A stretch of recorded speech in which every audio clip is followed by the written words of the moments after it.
We got to talk about Kentucky, Goodman.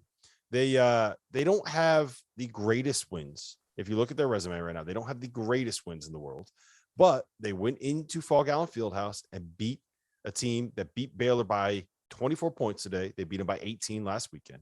They went into, I don't even know what the name of Alabama's arena is, Tuscaloosa, let's just say. And they blew out Alabama on the road, held Alabama to 3 for 30 shooting from the 3-point line. And if they're healthy, I think you can make a decent argument that they would have wins at LSU and potentially at Auburn right now if Ty Washington had not had to leave both of those games. So I ask you this.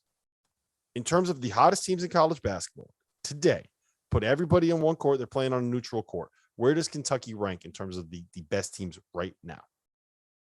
I'll say this. If you're telling me right now, I got to put all the money I have on one or two teams, if two teams, I'm going Gonzaga and Kentucky.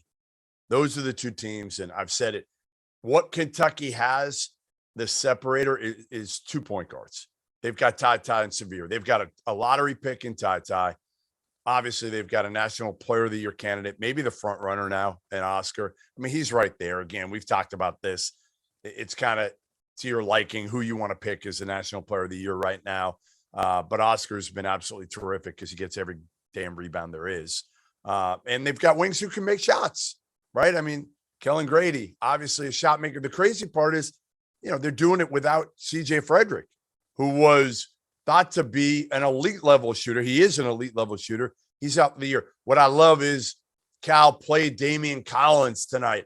Yes. Finally, I saw him in the preseason and I was like, all right, this kid's not ready to play major minutes, but he's long, he's athletic, and he's like the sweetest kid in the world. So I think Cal was probably worried about that a little bit, about his confidence, throwing him out there and having him get punked.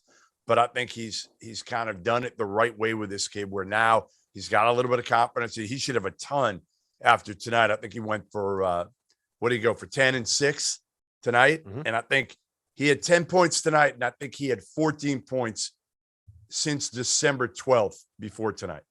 Yeah, in the last 8 games, he played a total of 12 minutes, had a DMP coach's decision in 4 of those games, and scored 2 points and 3 rebounds. T.O., I know you love this kid. His body's not quite ready to play major minutes. No. I think that's a big part of it. And he's thin as a rail, but gosh, he gets off the floor and he's so rangy and he's got good skill. He's going to be able to do some things out on the perimeter for him. And there was a couple of possessions when Sheboy was on the bench. Collins and Brooks were out there together. They go up for some rebounds, and guys, they're way up there. I mean, their ability to space the floor vertically, meaning catch lobs, do all those things, like Collins changed the game a little bit because Ty was getting in there. He was throwing them way high and he still had the opportunity to finish them.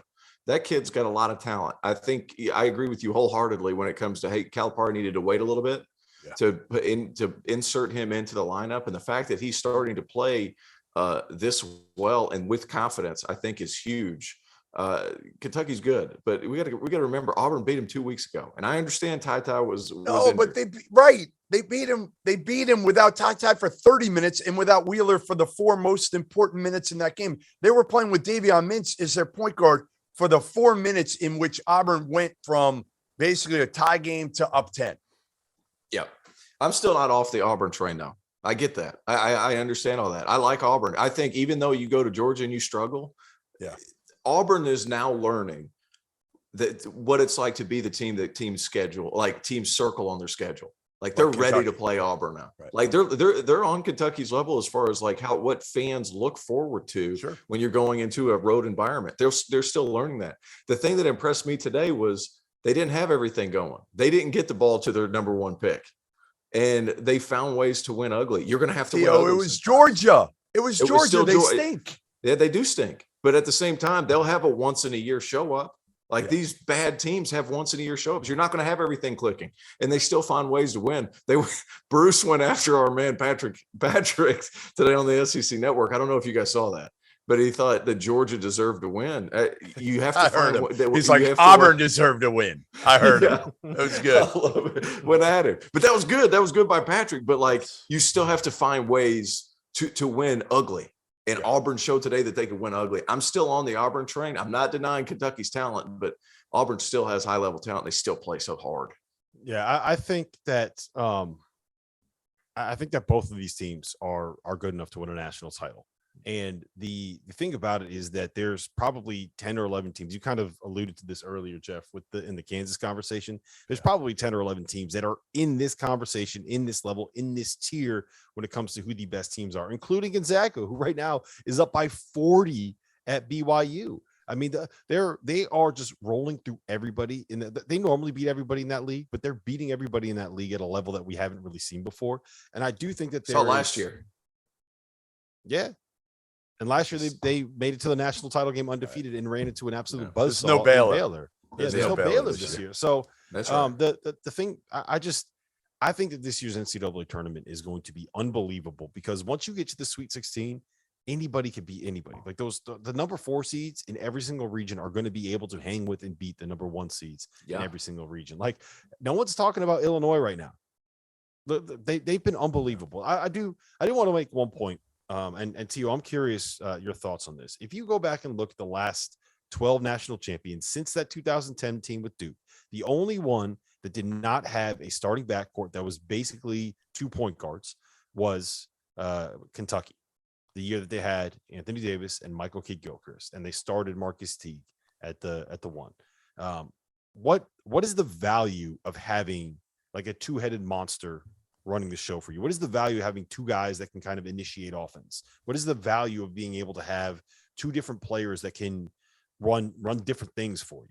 Well, in college, you usually have one defensive specialist and you throw him on the best ball handler sometimes, and then you can just hand it to the other guy and still not skip a beat. I think that's significant. And then most of the time when you have 2 playmakers, you have 2 guys that can get into the paint at will. Kentucky has that. I like the way this team's built. I think Severe Wheeler's figured it out, how to play without shooting the ball that much from the perimeter. He's still getting wherever he wants to. And when guys are going under screens, he's just keeping on. He's swerving around, just letting them continue to do that. And he's still finding passing lanes for his guys. And Ty Washington, I read an article. He just does all the – I can't remember who wrote it, but it emphasized like him doing all the right things. Like it's not spectacular. A lot of the stuff he does isn't necessarily the most sexy thing on the planet, but he just does all the right things. He's Mr. Steady as a freshman. It's really impressive bunch. That's then the you thing. got your lightning rod. Yeah, his poise. Yeah. His poise is tremendous, and he doesn't try to do too. Jabari's the same way. Obviously, they're different level talents, but I love Jabari for that too. And we'll probably talk about him at some point here. It's, he only had 7 points. You want more out of him, but in a way, you love the fact that these guys are unselfish and they're all about team and winning first.